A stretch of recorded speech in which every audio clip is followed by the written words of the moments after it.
PM Surya Ghar Muft Bijli Yojana కింద roof top solar ప్లాంట్ల మంజూరు గ్రౌండింగ్ ప్రక్రియను మరింత ముమ్మరం చేసి రాష్ట్రంలో కాకినాడ జిల్లాను అగ్రస్థానంలో నిలపాలని జిల్లా కలెక్టర్ షాన్ మోహన్ బ్యాంకర్లు జిల్లా అధికారులను కోరారు. శుక్రవారం మధ్యాహ్నం బ్యాంకర్లు జిల్లా అధికారులతో జిల్లా సంప్రదింపుల కమిటీ, జిల్లా స్థాయి సమీక్షా కమిటీ సమావేశాలు జిల్లా కలెక్టర్ షాన్ మోహన్ సగిలి అధ్యక్షతన కలెక్టరేట్ కోర్ట్ హాల్లో జరిగింది. సమావేశంలో ప్రస్తుత ఆర్థిక సంవత్సరంలో జూన్ మాసాంతానికి జిల్లాలో వివిధ రంగాలకు ప్రభుత్వ ప్రాధాన్య పథకాలకు రుణాల కల్పనను సమీక్షించి తదుపరి త్రైమాసాల్లో అనుసరించాల్సిన ప్రణాళికలపై చర్చించారు.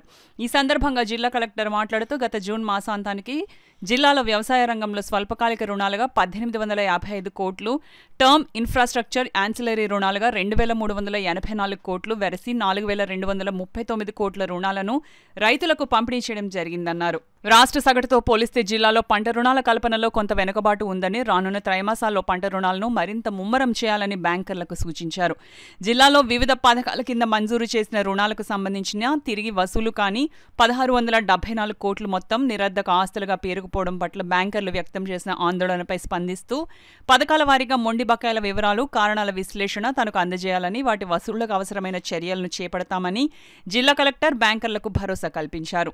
ఈ సమావేశంలో కమిటీల convener union bank regional head BGR Naidu, RBI LDO Naveen, LDM CHSV Prasad, వ్యవసాయ శాఖ జేడీ ఎన్ విజయ్ కుమార్, జిల్లా పరిశ్రమల కేంద్రం GMCH Ganapathi, DRDA PD G Srinivas, MEPMA PD Priyamvada, జిల్లా మత్స్య అధికారి వి కృష్ణారావు, వివిధ బ్యాంకుల కోఆర్డినేటర్లు, సోలార్ కంపెనీల ప్రతినిధులు పాల్గొన్నారు.